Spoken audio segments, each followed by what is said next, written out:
Graduation कब करा आपने? सर मैंने ग्रेजुएशन 2018 में कंप्लीट किया है। अच्छा, विषय क्या था? सर मेरा graduation pharmaceutical engineering from IIT से। कौन सा engineering? Pharmaceutical engineering from IIT। अच्छा ठीक है, फार्मास्यूटिकल। और ऑप्शनल विषय क्या है? सर मैथिली भाषा और साहित्य। मैथिली भाषा और साहित्य। अच्छा, हॉबी क्या है? हॉबी सर ट्रेवलिंग से।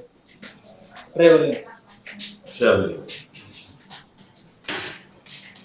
अभी आप फार्मास्यूटिकल में आपने इंजीनियरिंग करा है, मेरे हिसाब से तो अभी उसकी ज्यादा जरूरत है, वनस्पति प्रशासक के रूप में आपकी जरूरत ज्यादा है।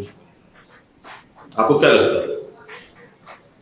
सर आपका बात तो सही है, लेकिन सर ग्रेजुएशन के दौरान सर मुझे इस बात का रियलाइज हो गया था कि सर मैं प्रशासनिक सेवा में ज्यादा मतलब मेरा प्रशासनिक सेवा के प्रति ज्यादा झुकाव हो गया था।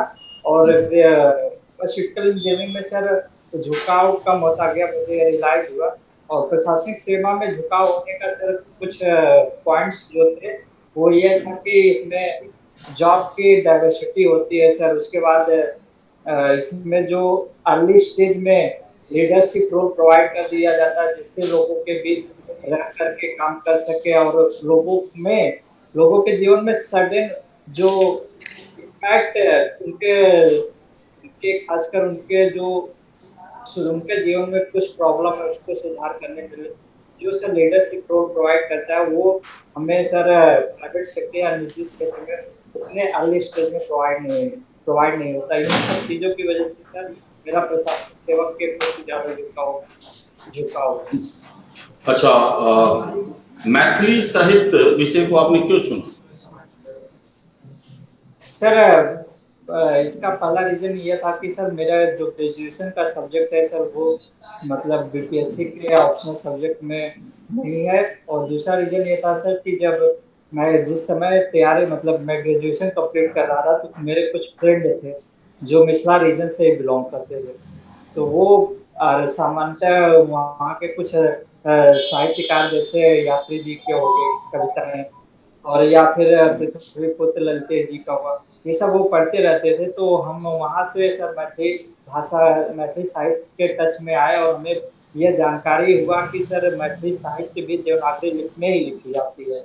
और फिर उन्होंने मुझे कुछ बेसिक जो रूल्स हैं वर्ड टू वर्ड ट्रांसलेशन उन्होंने हमें बताया, जिससे हम काफी मतलब बिना किसी बैकग्राउंड के ही मैं लगभग 60% 70% साहित्य समझने लगा था। उसके बाद सर जब मैं अपना ग्रेजुएशन कंप्लीट किया तो मैं दिल्ली आकर के तैयारी करने लगा और वहाँ यहाँ पे मैं सर एक कोचिंग के मार्गदर्शन में सर मैंने मैथिली साहित्य को मतलब सीखा और सर इसका ऑप्शन कर।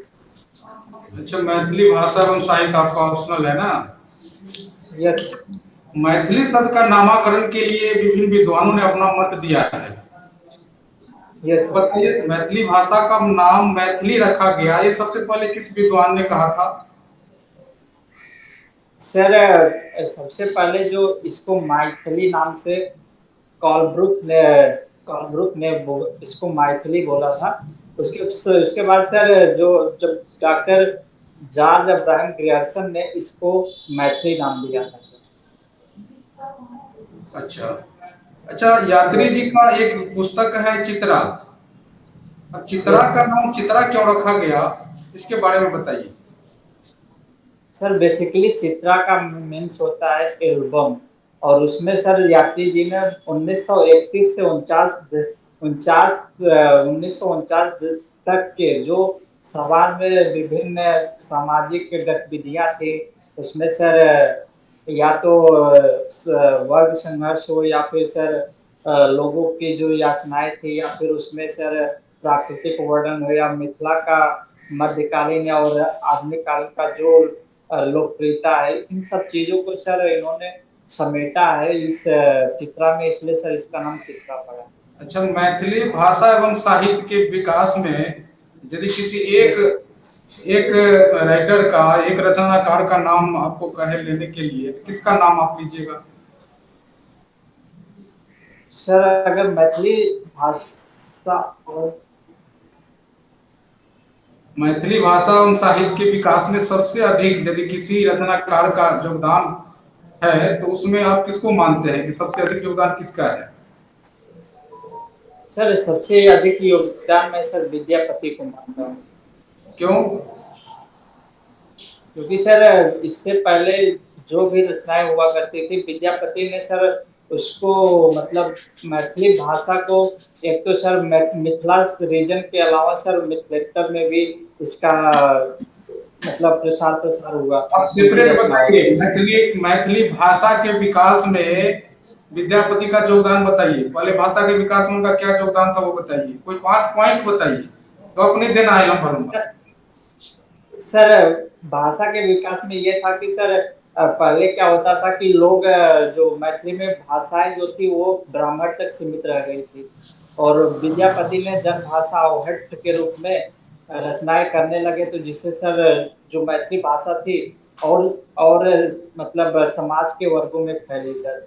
और दूसरा सर इसी भाषा की वजह से सर मैथिली का और दूसरे भाग में प्रसार प्रसार हुआ।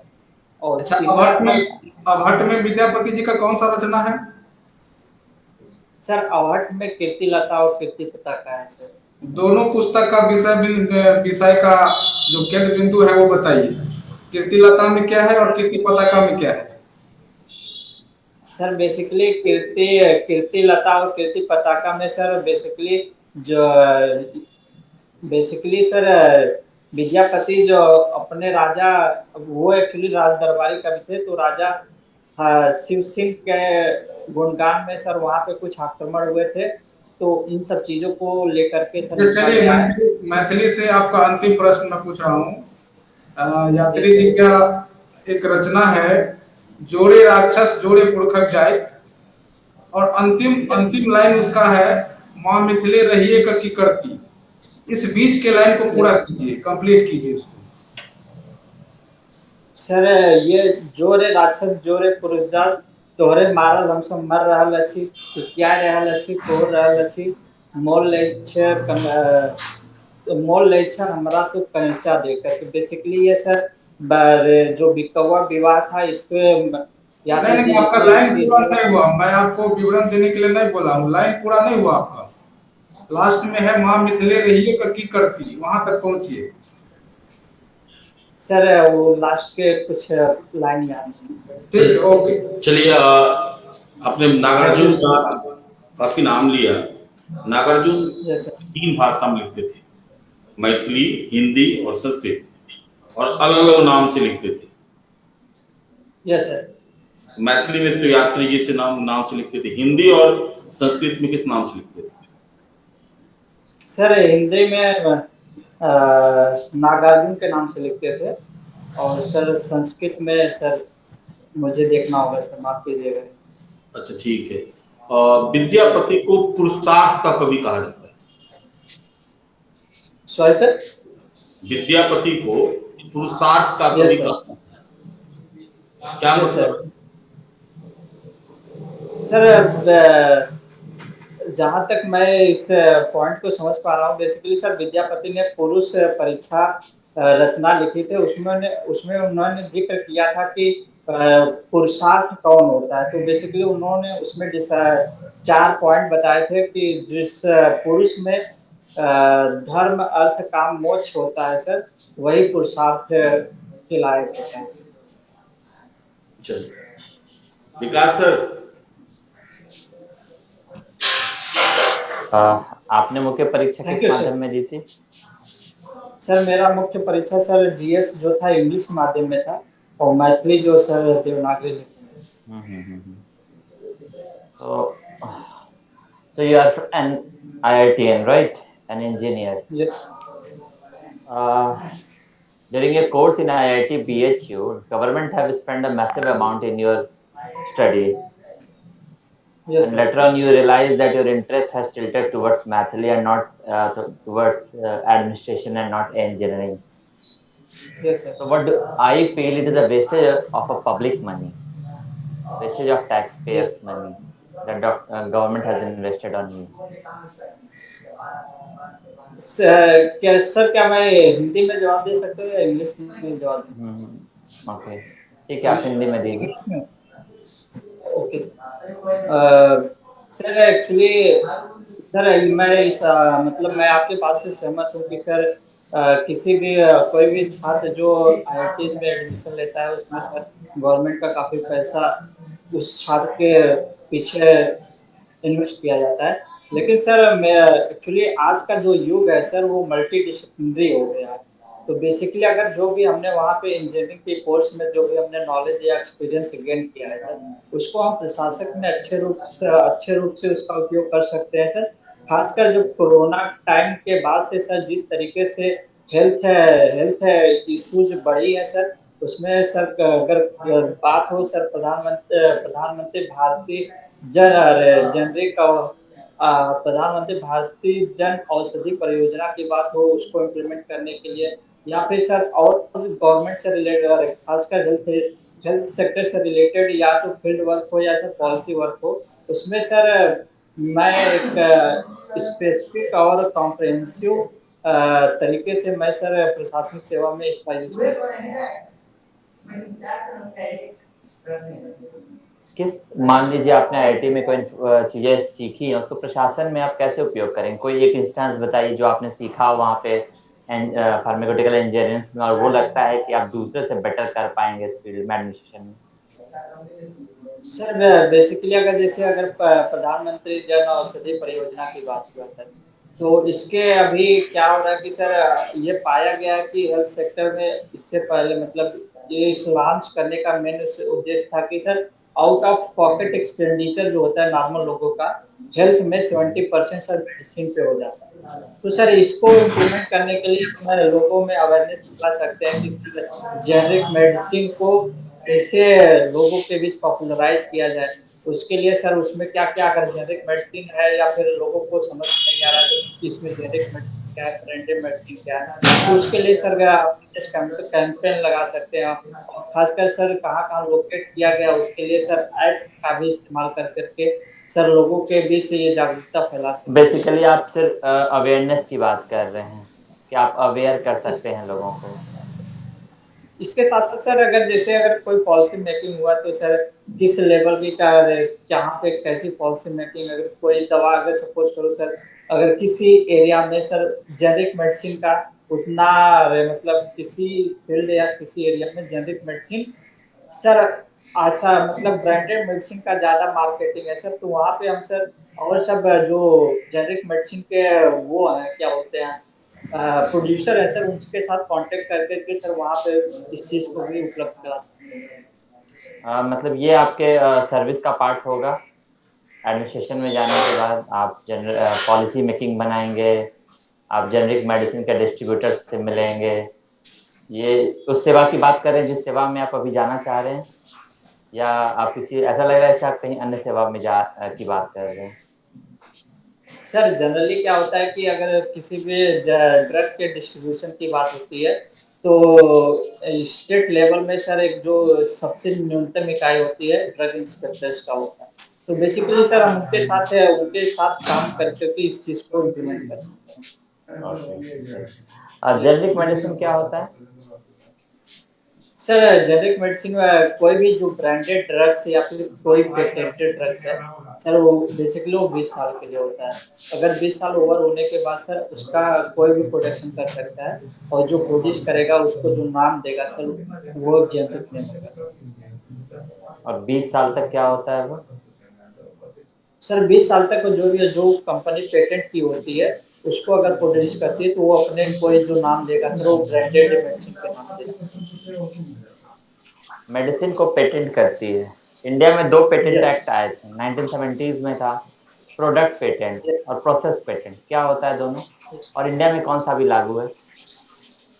सर स्टार्टिंग में जो आपने बोला जैसा कि इंडियन पेटेंट एक्ट 1970 में बेसिकली उस समय सर हमारे यहाँ सर प्रोसेस पेटेंट की बात होती थी, जिसका सर इंडियन खासकर इंडियन जो इंडस्ट्री थी उसका लाभ हुआ। इसी के कारण से सर हमारे जो जेनेरिक मेडिसिन का हब हुआ है इंडिया में बना है। उसके बाद सर डब्ल्यूटीओ के नाम आने के बाद सर उसमें जो ट्रिप्स एग्रीमेंट था उसमें सर उसको कंप्लाई करने के लिए सर हमने अपने जो पेटेंट एक्ट है उसमें सर हमने अमेंडमेंट किया और उसको अमेंडमेंट करने के लिए सर हमने 2005 में प्रोडक्ट पेटेंट को भी इंक्लूड किया। इस समय सर प्रोसेस पेटेंट और प्रोडक्ट पेटेंट दोनों इंडिया में है। Okay, very nice. एवरग्रीनिंग क्या होता है? सर एवरग्रीनिंग बेसिकली अगर कोई भी जो एक पेटेंटेड ड्रग है सर उसमें मैनिपुलेट डिफरेंस कर करके वो पेटेंट का जो अवधि होता है सर बेसिकली उसको एक्सटेंड किया जाता है, तो जिससे उसका जेनरिक प्रोडक्शन नहीं हो पाता। इसको सर एवरग्रीनिंग बोलते हैं, जो कि इंडिया में सब बैन है। Very nice. लास्ट क्वेश्चन आपसे पूछेंगे। ये जो वैक्सीन लग रहे हैं अभी कोरोना को लेकर, कोविड को लेकर, ये वैक्सीन Yes, लगने के बाद लोगों में फीवर या इस तरह के जो सिम्टम्स आ रहे हैं, ये क्यों आते हैं? सर बेसिकली इसके प्रोसेस जो मैकेनिज्म है, मतलब इसको मैन्युफैक्चरिंग प्रोसेस में डिफरेंस है। अगर ये पाया गया कि सर जो कोविशील्ड है उसमें सर क्या होता है कि बुखार एक दिन मतलब जिस दिन इंजेक्ट किया जाता है उस दिन बुखार के कुछ सिम्टम्स दिखाई देते हैं। तो बेसिकली सर जो कोविशील्ड है सर उसमें वायरल वैक्सीन टेक्नोलॉजी है सर। इसमें क्या करते हैं सर, जो वैक्सीन के मतलब जो अपना डिसीज है वायरस के स्पेसिफिक पार्ट को लेकर के किसी दूसरे वेक्टर में इंट्रोड्यूस करते हैं और उस वेक्टर जाकर के सर हमारे इम्यून बॉडी में मतलब उसको रिकॉग्नाइज करती है, जिसके बाद वो ट्रिगर करता है, एंटीबॉडी बनता है।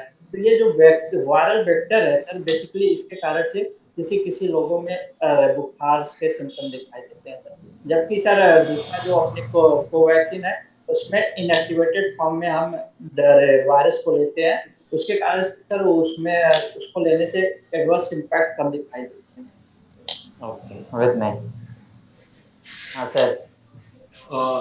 गौरव जी, यस दो सर। तीन चीजें देखें। एक तो द वर्ड आप रेगुलर यूज कर रहे हैं बेसिकली बेसिकली ये आप वर्ड यूज नहीं कर सकते। दीज आर कैजुअल वर्ड्स, ठीक है। आप इंटरव्यू में इस तरह के शब्दों का इस्तेमाल आप नहीं करेंगे और ये शायद लगता है आपकी आदत में, इस आदत को छोड़ देंगे, ठीक है, और उसके लिए प्रैक्टिस करेंगे, ठीक है। और दूसरा मैथिली आपका ऑप्शनल है और मेरे हिसाब से वो तैयार नहीं है, ठीक है।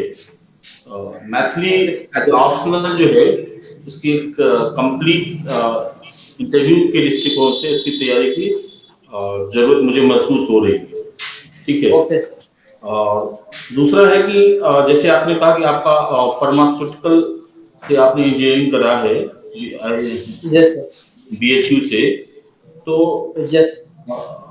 जो भी बताया ठीक है, लेकिन कैसे ये बिहार में या इस कोरोना संकट में कैसे फ्रूटफुल होगा उसके बारे में मतलब सॉलिड 5-6 पॉइंट होना चाहिए विथ एग्जांपल, और उसमें जो कैसे आप उसको कर सकते हैं। और एक चीज हर समय ध्यान में रखिएगा कि आप इम्प्लीमेंटिंग ऑफिसर बनेंगे, ठीक है, पॉलिसी मेकर बनेंगे। तो जब भी आपका आंसर होगा एज ए इम्प्लीमेंटिंग ऑफिसर जो होगा वो आंसर होगा, तो उसको आप सही से तैयार कर देंगे। तो ये फार्मास्यूटिकल इंजीनियरिंग करने के बाद एक तो आपके उसके बारे में काफी पूछा जाएगा, उसका एकदम सॉलिड तैयार होना चाहिए। दूसरा एक और भी चीज है कि आप क्यों चेंज हो रहे हैं एडमिनिस्ट्रेटिव सर्विस में, तो उसमें आप जो आंसर दे रहे हैं बहुत लंबा लंबा मुझे भी दिया, बहुत लंबा दिया, मैट्रिक क्यों लिया उसके लिए भी बहुत लंबा लंबा दिया, नहीं, you have to give short, मतलब उसको आंसर अब 1 से 2 लाइन में दें। मित्र ने दोस्त ने बताया, ये नहीं बताया, ये आपके सुनने के लिए वहां पर नहीं बैठा हुआ है, आपको शॉर्ट में आंसर देना। बाकी विकास सर देखिए आप ऑलमोस्ट सर ने सारे ही पॉइंट आपको बताया कि वहाँ पे एक दो चीज़ें और ऐड करेंगे। जैसे आपसे ही पूछा गया तो आप इंजीनियरिंग में थे, ठीक है, आपका वो इंटरेस्ट था, आपका एडमिनिस्ट्रेशन की तरफ शिफ्ट हुआ, ठीक है, तो आप उस नॉलेज को वहाँ यूटिलाइज करना चाहते हैं, ठीक है, तो बेटर करना चाहते हैं, दैट इज राइट। लेकिन ये कहना कि मेरा उधर झुकाव कम हो गया था, someone from okay sir. Engineering from N IIT, ये बहुत पॉजिटिव सिग्नल नहीं दिखाता है। ओके ठीक है, सर। आप वहाँ पे रहते हुए फील किए, इंजीनियरिंग किए कि लोगों को आपकी ज़रूरत है, आप और बेटर कर सकते हैं और ज़्यादा कर सकते हैं, तो उधर का इंटरेस्ट दिखाइए, लेकिन बैक मत दिखाइए कि मेरा झुकाव कम हो गया था। End of okay course sir. आपने इंजीनियरिंग सेक्टर से अपने फार्मा इंडस्ट्री से बहुत अच्छे अच्छे जवाब दिए हैं, प्रोवाइडेड ओके सर। ऑलमोस्ट आपके जवाब सारे टेक्निकल पार्ट में सही थे। एक दो जगह जैसे जी मैंने सर। आपसे पॉइंट आउट करना चाहता हूँ, लाइक आपने पेटेंट की ही बात की, तो जब आप आ गए वहाँ पे तो आपने कहा WTO के नॉर्म्स को अडॉप्ट करने की वजह से हमें प्रोडक्ट पेटेंट पे शिफ्ट होना पड़ा, तो लेकिन आपने WTO के साथ ट्रिप्स एग्रीमेंट को भी ऐड किया, तो ये सब आपने टेक्निकल वर्ड यूज किया, कोई दिक्कत नहीं है, लेकिन अगर आप इसमें कंफर्टेबल है तभी यूज कीजिएगा, क्योंकि ट्रिप्स में फिर बहुत ओके सारे सर। एग्रीमेंट और हैं, ठीक है, पेटेंट के अलावे भी। ओके। तो अगर आप ओके कंफर्टेबल हैं तब आपने यूटिलाइज किया है, तब तो कोई दिक्कत नहीं, अदरवाइज हम लोग को नॉर्मल शब्दों का ही प्रयोग करना है।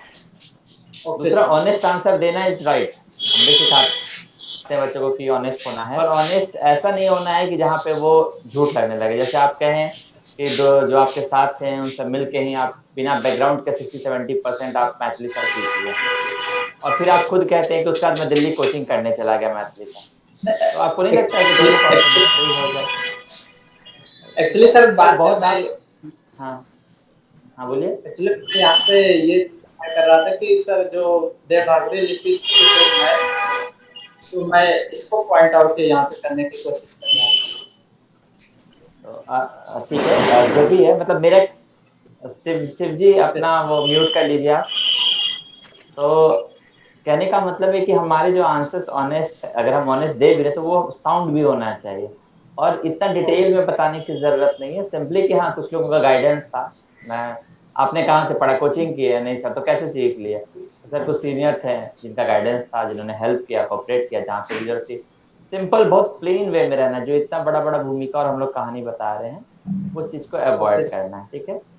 तीन चार सेक्शन है जो हम लोग अभी टच नहीं किए हैं, लाइक करंट अफेयर्स का और आपके बेटा पार्ट का, और भी आज ऑप्शनल ग्रेजुएशन पे ही आपका ज्यादा फोकस रहा है, तो उन पार्ट्स को भी देख लीजिएगा, सेकंड मॉक में हम लोग उसको देखेंगे, ठीक है। Thank you sir.